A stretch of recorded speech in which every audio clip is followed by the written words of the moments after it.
नमस्कार दोस्तों।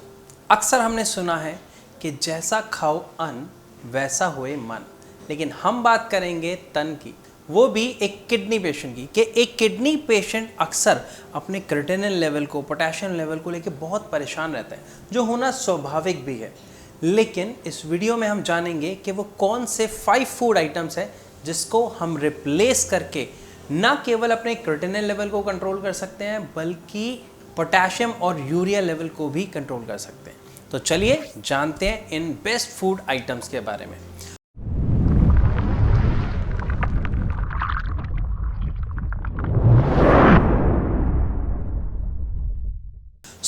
अगर मैं बात करूं पहली आइटम की, इस सीक्रेट को बताने से पहले आपको कुछ समझना होगा। देखिए, ये एक ऐसी आइटम है जो हम पूरे दिन यूज करते हैं, जो भी हम खाते हैं उसमें ज्यादातर आइटम्स में। अब ऐसी कौन सी चीज होगी, सोचिए एक मिनट के लिए। Any idea? यस, सॉल्ट, नमक। नमक एक आम सी चीज है, हम सब जानते हैं, लेकिन एक किडनी पेशेंट बहुत अच्छी तरह से जानता है। जब वो डॉक्टर के पास जाता है तो डॉक्टर सबसे पहले उसे कहता है कि नमक का यूज हो सके तो बंद कर दीजिए या फिर कम से कम कीजिए। क्यों?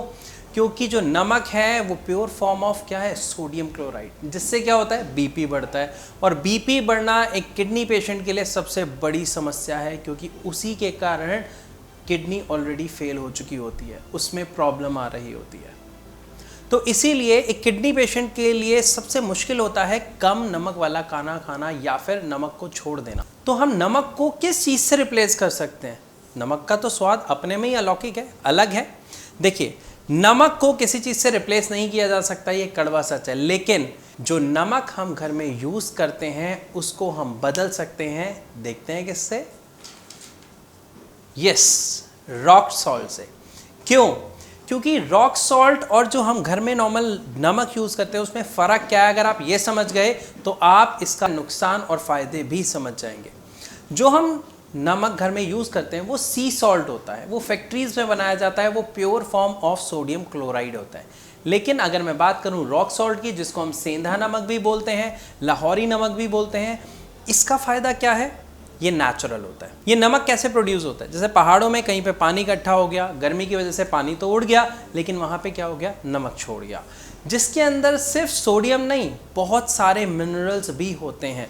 इससे फ़ायदा क्या होता है, नुकसान क्या होता है? नो डाउट इसमें भी सोडियम होता है, लेकिन बहुत कम मात्रा में। दूसरी बात, इसके अंदर सोडियम के साथ साथ ऐसे मिनरल्स होते हैं जो एक व्यक्ति के बीपी को कंट्रोल करने में हेल्प करते हैं।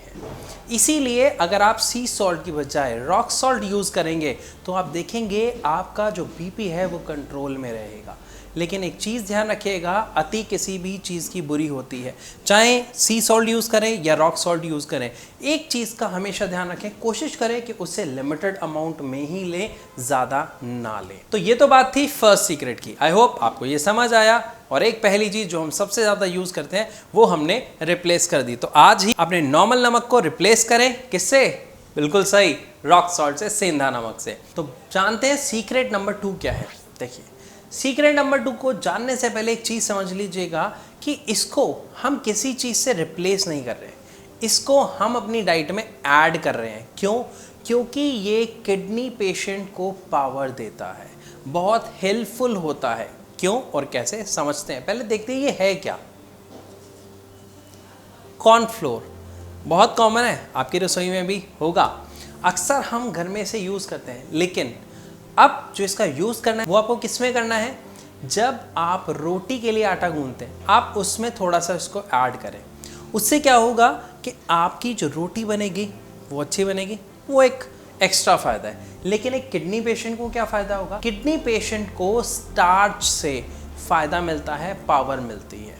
वो स्टार्च कोई भी हो सकता है, कॉर्नफ्लोर हो सकता है, वो राइस स्टार्च हो सकता है, आप मार्केट से कोई सा भी स्टार्च का फॉर्म ले सकते हैं और उसको आप अपने आटे में गूंथते वक्त ऐड करें और अपनी डाइट में ऐड करें और देखें चेंजेस। आपके क्रिएटिनिन लेवल को कम करने में ये बहुत फ़ायदा करता है, बहुत अच्छी पावर देता है। तो सेकंड पॉइंट क्या हुआ? Add starch in your diet. तो अपनी डाइट में स्टार्च ऐड करनी है। लेकिन दोस्तों एक बात ध्यान रखिएगा, अगर आप में से कोई डायबिटिक है, किसी को डायबिटीज़ की प्रॉब्लम है, शुगर की समस्या है, तो वो स्टार्च का यूज़ बिल्कुल ना करें, क्योंकि स्टार्च में ग्लूकोज की मात्रा होती है जो आपके शुगर लेवल को बढ़ा देता है। तो आपको स्टार्च का यूज़ नहीं करना अगर आप डायबिटिक पेशेंट हैं। लेकिन अगर आपको सिर्फ किडनी की प्रॉब्लम है तो आप इसको यूज़ करें, ये आपके लिए बहुत हेल्पफुल रहेगा। अब बात करते हैं हमारे सीक्रेट नंबर 3 की। और इस सीक्रेट में क्या है जो हम अपनी किस डाइट से रिप्लेस करेंगे, किस फूड आइटम से रिप्लेस करेंगे, ये जानना ज़रूरी है। देखिए, पहले जानते हैं सीक्रेट नंबर 3 के बारे में। सीक्रेट नंबर 3 है शुगर, चीनी। जी हाँ, अब एक और चीज़, ये शुगर पेशेंट के लिए नहीं है। अगर आप किडनी पेशेंट हैं और आपको शुगर है तो ये वाला ऑप्शन आपके लिए पहले ही कट है। लेकिन अब बात करते हैं किडनी पेशेंट की। एक किडनी पेशेंट को अक्सर लगता है, या किडनी पेशेंट को क्यों, एक आम व्यक्ति को भी लगता है गुड़ बहुत अच्छा है, बहुत हेल्दी है, हमें चीनी के बजाय गुड़ खाना चाहिए। ऐसा ही है, शायद अच्छा है अगर आप किडनी के पेशेंट नहीं, आप एक नॉर्मल व्यक्ति हैं। एक नॉर्मल व्यक्ति के लिए गुड़ अच्छा है, चीनी खराब है। वहीं किडनी पेशेंट के लिए ये बिल्कुल उल्टा है। एक किडनी पेशेंट के लिए चीनी अच्छी है, गुड़ नुकसानदायक है। इसको समझने की कोशिश करो क्यों। गुड़ से होता क्या है, गुड़ खाने से आपका यूरिया लेवल बढ़ जाता है, जिसकी वजह से क्या होता है, बाकी दिक्कतें। क्यों? क्योंकि एक किडनी पेशेंट का जो सिस्टम होता है वो गुड़ को एक्सेप्ट नहीं कर पाता है, डाइजेस्ट नहीं कर पाता है। लेकिन अगर हम बात करें चीनी की, चीनी उनके लिए अच्छी है। चीनी को खाने से उनका पोटेशियम लेवल नहीं बढ़ेगा, उनका यूरिया लेवल नहीं बढ़ेगा। क्यों? क्योंकि ये रिफाइंड है और एक किडनी पेशेंट के लिए कंपैटिबल है उसके सिस्टम के लिए। तो यहाँ पर हमें समझना होगा कि गुड़ जो एक नॉर्मल व्यक्ति के लिए अच्छा है वो किडनी पेशेंट के लिए बिल्कुल अच्छा नहीं है। इसलिए अगर आप मीठा खाना चाहते हैं तो आप चीनी का यूज़ करें, गुड़ का, शक्कर का, बूरे का, इनका यूज़ बिल्कुल ना करें। सिर्फ एक ऑप्शन शुगर। लेकिन मैं फिर से बता दूं, एक शुगर पेशेंट के लिए ये नहीं है, ये बात सिर्फ एक किडनी पेशेंट के लिए। अब बात करते हैं सीक्रेट नंबर 4 की। क्या हो सकता है 4th में? Any guess? अच्छा चलो कोई नहीं, मैं बता देता हूँ यार, गुस्सा क्यों होते हो।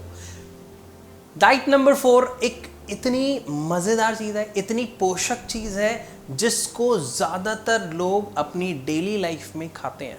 अगर मैं बात करूँ एक नॉर्मल व्यक्ति की, तो लगभग सुबह उठते ही इसका सेवन ज़्यादातर लोग करते हैं। किसी एक चीज़ का नहीं कह रहा मैं, डाइट नंबर 4 का नहीं कह रहा, जिस कैटेगरी में डाइट नंबर 4 आती है मैं उसके बारे में बात कर रहा हूँ। तो आओ जानते हैं कि डाइट नंबर 4 है क्या। क्योंकि डाइट नंबर 4 जो है उसमें मिनरल्स भी होते हैं, वाइटामिन्स भी होता है। हेल्दी फूड में काउंट होने वाला नंबर 2 है सीक्रेट नंबर 4। चलो देखते हैं ऐसा क्या है। यस, क्या कहते हैं? सही, मखाने। देखिए दोस्तों, मैं यहाँ पे बात कर रहा हूँ ड्राई फ्रूट्स की। ड्राई फ्रूट्स एक नॉर्मल व्यक्ति अपनी लाइफ में ऐड करता है अपने आप को हेल्दी बनाने के लिए, फिट रखने के लिए। और इनके फ़ायदों की बात करूं तो अनगिनत हैं और आप सब जानते हैं। लेकिन एक किडनी पेशेंट ड्राई फ्रूट खा सकता है? सबको पता है, बिल्कुल आपने सही कहा, नहीं खा सकता। लेकिन एक किडनी पेशेंट मखाने ज़रूर खा सकता है। वो उसके लिए हेल्दी होते हैं। अक्सर उसे मन करता है कभी कुछ खाने का, जनरली चाय के साथ, तो आप मखाने खा सकते हैं। इसके फ़ायदों की बात वो आपको पता है, वो मैं नहीं बताने वाला। लेकिन इसके नुकसान किडनी पेशेंट के लिए हैं तो कब है? देखो, एक चीज़, किसी भी चीज़ की अति बुरी होती है। तो अगर आप इसे हद से ज़्यादा खाते हैं तो ये आपके लिए ख़राब हो सकते हैं। लेकिन लिमिट में हर चीज़ आपके लिए अच्छी है। सो ड्राई फ्रूट्स खाने का मन करे तो मखाने। तो बात करते हैं सीक्रेट नंबर 5 की। सो गाइस, सीक्रेट नंबर 5 क्या हो सकता है? मज़ेदार है ये, पक्का कह रहा हूँ। और सीक्रेट नंबर 5 रिप्लेसमेंट किसका है, मैं आपको हिंट देता हूँ।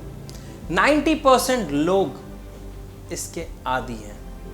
अपने दिन की शुरुआत ज़्यादातर लोग इस रिप्लेसमेंट से करते हैं। हाँ, एनी गेस? यस, टी और कॉफ़ी ज़्यादातर लोगों को बहुत पसंद होती है। सुबह उठते ही कई लोग तो बेड टी का भी सेवन करते हैं।